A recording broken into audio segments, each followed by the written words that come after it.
सत्यनारायणाची कथा, ही ऐक सत्यनारायणाची कथा, ही ऐक सत्यनारायणाची कथा.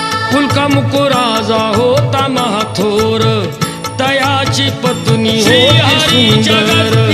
नदी किनारी एकदा त्यांनी घातली महापूजा दोघांनी. आले एक नौका त्याच मार्गानी, नाव भरलेली पूर्ण द्रव्यानी. होती व्यापारी साधू बाण्याची, रीत पाहण्यास आला पूजनाची. उलटा मुकू त्यास बोले